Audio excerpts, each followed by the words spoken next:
నాగబాబు గారికి, గౌరవ శాసనసభ్యులు, గౌరవ పార్లమెంట్ సభ్యులకు, జనసేన పార్టీ వివిధ కార్పొరేషన్లకి చైర్మన్లు, పార్టీ కార్యవర్గంలో ఉన్నత స్థానంలో ఉన్న మన నాయకులు, మా అందరికన్నా ముఖ్యంగా మీరు మన జన సైనికులు, మన వీర మహిళలు, మనస్ఫూర్తిగా మీరు ఏ విధంగా 12 సంవత్సరాలు పవన్ కళ్యాణ్ గారి వెంట నడిచారో, ఆ బాటలో ఎంతోమందిని తీసుకొచ్చి రాష్ట్రానికి మీరు ఉపయోగపడ్డారో ఈ సందర్భంగా మనం గుర్తు చేసుకోవాలి. ఈరోజు ఈ ప్రాంగణం మాన్యం వీరుడు అల్లూరి సీతారామరాజు గారి స్ఫూర్తి మిమ్మల్ని నింపడానికి కోసం పవన్ కళ్యాణ్ గారు ప్రత్యేకంగా నామకరణ చేశారు. గతంలో అటువంటి మహానుభావులు ఏ విధంగా త్యాగం చేశారో మన రాష్ట్రం కోసం, మన దేశం కోసం, మన పౌరుల కోసం, మీ అందరిలో కూడా స్ఫూర్తి నింపడానికి కోసం ఒక ప్రయత్నం. బ్రిటిష్ సామ్రాజ్యాన్ని వనరులు తక్కువ ఉన్న తన అనుచరులతోటి ఏ విధంగా ఆయన చాకచక్యంగా పోరాటం చేసి అనేక సందర్భాల్లో చనిపోయే పరిస్థితుల్లో కూడా భయపడకుండా 27 సంవత్సరాల్లోనే నాయకత్వం చూపించిన మహానుభావుడు అల్లూరి సీతారామరాజు గారు. ఆయన పేరుతో మనం ఈ రోజున ఈ ప్రాంగణంలో ఒక స్ఫూర్తిని నింపే విధంగా ఒక ప్రస్థానం, ఒక ప్రయాణం చేయబోతున్నాం. అదేవిధంగా 5 ముఖద్వారాలు, వాటన్నిటికి కూడా ప్రత్యేకంగా ఆలోచించి పవన్ కళ్యాణ్ గారు మిమ్మల్ని అందరినీ కూడా ఉత్తేజపరచడానికి కోసం చేసిన కార్యక్రమం. తెలుగు రచయిత, గొప్ప కవి, తన రచనల ద్వారా సాంఘిక పరివర్తనకు ప్రయత్నించిన మహాకవి గురజాడ అప్పారావు గారు. ఆయన స్ఫూర్తి, ఆయన మన భాష పైన ఉన్న ప్రేమ, అభిమానంతో ఏ విధంగా మనందరి కోసం నిలబడ్డారో అది మీకు గుర్తు చేయడానికి కోసం ఈరోజు ఒక ముఖద్వారం ఆయన పేరు మీద కూడా పవన్ కళ్యాణ్ గారు నామకరణం చేశారు. అదేవిధంగా కోడి రామ్మూర్తి నాయుడు గారు, ప్రముఖ మల్లయోధుడు, బలశౌలి, ఆయన అంతర్జాతీయ స్థాయిలోనే మన రాష్ట్రానికి ప్రత్యేకంగా ఆ రోజుల్లో ఎంతో కష్టపడాల్సిన సందర్భాల్లో కూడా గొప్ప పేరు తీసుకొచ్చారు. అదేవిధంగా ఈరోజు కొంతమంది మాట్లాడుతున్నారు విశాఖపట్నం స్టీల్ ప్లాంట్ గురించి. కానీ ఎప్పటి నుంచో ఎంతమంది దాని గురించి త్యాగాలు చేశారో, ఎంతమంది ప్రాణాలు కోల్పోయారో వాళ్ళని మర్చిపోతున్నారు. అటువంటి మహానుభావుల్లో ఒకళ్ళు తెన్నేటి విశ్వనాథం గారు. విశాఖపట్నంలో సముద్ర తీరంలో ప్రత్యేకంగా ఒక ఆధునిక ఉక్కు కర్మాగారాన్ని స్థాపించడంలో ఆయన పోషించిన పాత్ర మనం ఎవరం కూడా మర్చిపోలేము, మర్చిపోకూడదు. అందుకనే ఆయన పేరుతో కూడా ఈరోజు ఒక ముఖద్వారం ఏర్పాటు చేసుకున్నాం. ఉత్తరాంధ్ర వీరవనిత, నిండు గర్భిణిగా ఆ రోజు ఆమె రైతుల పక్షాన నిలబడి ఒక అద్భుతమైన పోరాటం బ్రిటిష్ సామ్రాజ్యం పనిచేశారు. ఆమె మన వీరనారి గున్నమ్మ గారు. ఆ విధంగా మనలందరినీ కూడా ఇన్స్పైర్ చేస్తూ మన చరిత్ర గురించి, మన ప్రాంతంలో త్యాగాలు చేసిన మహానుభావుల్ని గుర్తు చేసుకుని జనసేన పార్టీ ప్రయాణం ఎప్పుడు కూడా ముందు సాగుతుంది.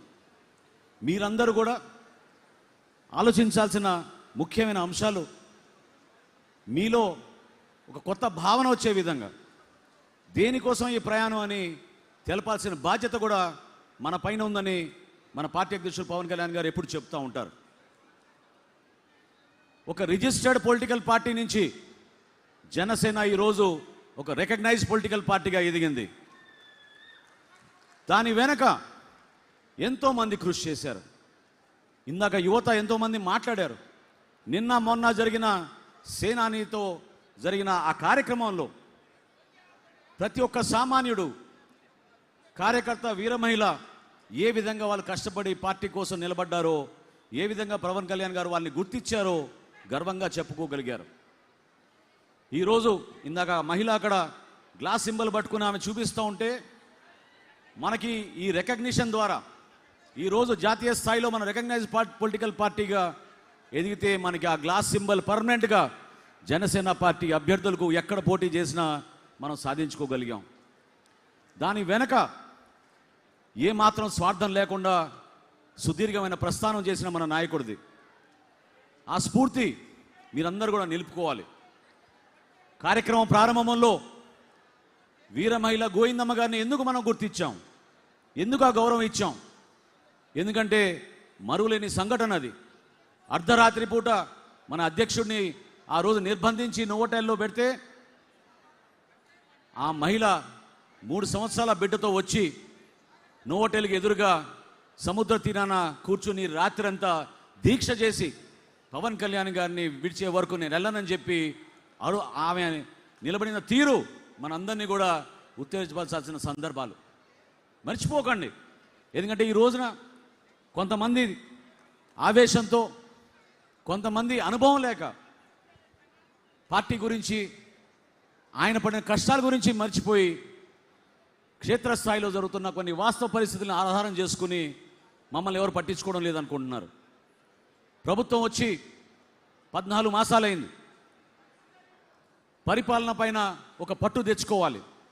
ఎన్నికల ముందు మనం ఇచ్చిన హామీలు, వాగ్దానాలు, ప్రజలకి ఏ విధంగా మనం మాట ఇచ్చామో కూటమిని బలపరుచుకుంటూ గౌరవ ముఖ్యమంత్రి చంద్రబాబు నాయుడు గారు, కేంద్రంలో ప్రధానమంత్రి నరేంద్ర మోడీ గారి నాయకత్వంలో పవన్ కళ్యాణ్ గారు ఏ విధంగా సమన్వయపరుచుకుంటూ కష్టపడుతూ ప్రభుత్వ యంత్రాంగాన్ని ముందుకు తీసుకెళ్తున్నారో మీ అందరూ కూడా అర్థం చేసుకోవాలి.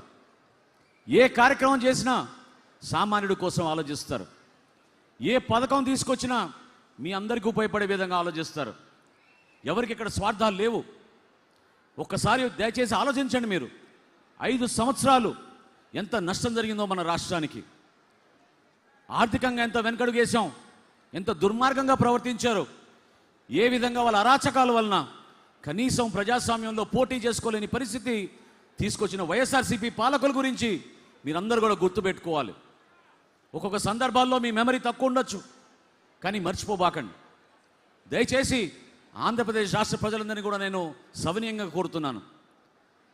ఏ రోజైనా సరే మీరు ఈ కూటమికి ఎందుకంత ఘన విజయం అందించారు, ఎందుకు మీరు మమ్మల్ని ఆశీర్వదించారు, దాని వెనక 5 సంవత్సరాలు జరిగిన ఆ అహంకారమైన పరిపాలన ఏ విధంగా ప్రతి కుటుంబాన్ని ఇబ్బంది పెట్టిందో దాన్ని మీరు మర్చిపోబాకండి. సంక్షేమంలోనూ అభివృద్ధిలోనూ ప్రతి అడుగు మీకోసం ఏ విధంగా నిజాయితీగా మన సామాన్యంగా ఉండే మన కార్యకర్తలు, మన నాయకులు అందించే సమాచారం బేస్ చేసుకుని ప్రతి సందర్భంలో పవన్ కళ్యాణ్ గారు నిలబడతారు. సోషల్ మీడియాలో జరుగుతున్న ప్రచారం, ప్రత్యేకంగా వ్యక్తిగతంగా దూషించే విధానం, దీన్ని మనందరం కూడా తిప్పికొట్టాలి. జన సైనికులుగా, వీర మహిళలుగా మీరు పడిన బాధలు, అవమానాలు బహుశా ఏ రాజకీయ పార్టీలో నాయకులకి ఆ విధమైన పరిస్థితి రాలేదు. కానీ మీరు నిలబడ్డారు, తట్టుకున్నారు. ఈ ప్రస్థానంలో మీరు కదలకుండా నడిచారు. మన వీర మహిళలకి జరిగిన అవమానాన్ని మీరెవరు కూడా మర్చిపోకూడదు. కానీ ఈ సందర్భంలో మేము గుర్తు చేస్తున్నాను, దయచేసి మీరెవ్వరు కూడా వ్యక్తిగత ఆరోపణలు చేస్తూ వ్యక్తిగతంగా ఒకరిని దూషించాల్సిన అవసరం లేదు. కార్యక్రమాల గురించి తెలుసుకోండి, మన పార్టీ చేస్తున్న కార్యక్రమాల గురించి సమాచారం తెప్పించుకోండి, వాటి గురించి మీరు మాట్లాడండి, బలంగా తీసుకెళ్ళండి. ఏ విధంగా మనం మన కూటమి ప్రభుత్వంలో భాగస్వాములుగా మనం అద్భుతమైన కార్యక్రమాలు చేస్తున్నామో అది అందరికీ తెలియజేయండి. ఇది మన బాధ్యత. అంతేగాని ఈరోజు నిన్న మేము రిషికొండకి వెళ్ళాం. ఇది చాలా ఆశ్చర్యకరమైన విషయం. 453 కోట్ల రూపాయలతోటి తన నివాసం కోసం ఖర్చు పెట్టుకుంటే ఒక మహానుభావుడు ఈరోజు పత్రికలో రాస్తారు, పైనుంచి పెచ్చులూడిపై పడిపోతే 4 అంగుళాల దూరం పడింది, అది కావాలని జరిపారు, అక్కడ నీళ్లు కూడా ఎక్కడి నుంచో వచ్చినట్టు ఒక పత్రికల్లో సగం పేజీ రాశారు ఇవాళ. అంటే ఇంతకన్నా దుర్మార్గమైన ఆలోచనలు ఉంటాయి చెప్పండి? మేము అక్కడ వెళ్ళినప్పుడు హడావిడిగా మేము పోయి 4 ముక్కలు ఎరగొట్టి నీళ్ళేసి ఈ విధంగా కట్టారని చెప్తామా? అంత అవసరమా? అసలు నువ్వు ఎందుకు 453 కోట్ల రూపాయలతోటి నీ సొంత ఇంటి కోసం ఖర్చు పెట్టావు చెప్పాలి జగన్మోహన్ రెడ్డి గారు. ఋషికొండలో పర్యావరణానికి జరిగిన నష్టం, రాష్ట్ర ప్రజల్ని మోసం చేసి ఏ విధంగా డబ్బుల్ని దుర్వినియోగం చేసి సొంత అవసరాల కోసం వాడుకున్నారో ప్రజలకి జవాబు చెప్పాలి. ఇటువంటి దుష్ప్రచారాలు కావాలని కొంతమంది మీడియాలో చేస్తున్న ప్రచారాన్ని తిప్పకొట్టగలిగే శక్తి కేవలం మనకే ఉంది. మన జన సైనికులు, వీర మహిళలు, దయచేసి మీరు చేస్తున్న ప్రతి కార్యక్రమాల్లో పార్టీ అధ్యక్షులు పవన్ కళ్యాణ్ గారు ఇచ్చిన సందేశాన్ని మీరు తీసుకెళ్ళండి. ఎక్కడ కూడా పొరపాటు జరగకూడదు. ప్రజాస్వామ్యాన్ని పరిరక్షణ కోసం, ప్రజాస్వామ్యాన్ని నిలబెట్టడం కోసం యువతకు ఒక అద్భుతమైన అవకాశం కల్పించడం కోసం పవన్ కళ్యాణ్ గారు ఏ విధంగా ముందు తీసుకొచ్చారో మీరు చూశారు. మీలోనే నాయకత్వం కావాలని కోరారు ఆయన. ఈరోజు కూడా నేను ఇందాక నా మీటింగ్లో అందరికన్నా ముందు మాట్లాడినప్పుడు ఒక మాట చెప్పాను. ఈరోజు వేదిక మా కోసం కాదు, ఎవరైతే పార్టీ కోసం నిలబడ్డారో కార్యకర్తలు, మన జన సైనికులు, వీర మహిళలు, వాళ్ళని ఆహ్వానించి వాళ్ళకి ఈ వేదిక ఇమ్మని మన పార్టీ అధ్యక్షులు కోరారు. ఈ రోజున మీరు గెలిపిస్తేనే మేము గెలిచాం, మీరు ఆశీర్వదిస్తేనే మాకు ఈ పదవులు వచ్చినాయి. పవన్ కళ్యాణ్ గారి నాయకత్వంలో ప్రజల్లోకి మనం తీసుకెళ్లాల్సింది ఒకటే ఒకటి, కూటమిని మనం బలోపేతం చేసుకుంటూ 3 పార్టీల్ని సమన్వయపరచుకోవాల్సిన బాధ్యత మనందరికీ ఉంటుంది. ప్రతి ఒక్కరికి పదవులు రావు, అదేవిధంగా నాయకత్వం కోరితే మీకు రాదు. నాయకత్వం కావాలంటే మీలో ఒక బలమైన ఒక తపన, పనిచేసే ఒక నమ్మకం మీలో రావాలి. ఆలోచించండి, మీరు ఒక డిసిప్లిన్ ఉండాలి, ఒక కమిట్మెంట్ ఉండాలి, మీలో కష్టపడే మనస్తత్వం ఉండాలి. అప్పుడు ఆ నాయకత్వం వస్తుంది. మనం చేసే ప్రతి కార్యక్రమం, ఈరోజు తెలుగు రాష్ట్రాల్లో 12,34,000 సభ్యత్వం మనం చేయగలిగామంటే అది కేవలం మీరందరూ చేసిన కృషి. నిజాయితీగా కష్టపడ్డారు పార్టీ పిలుపు మేరకు, మర్చిపోలేము ఆ సంఘటనలు.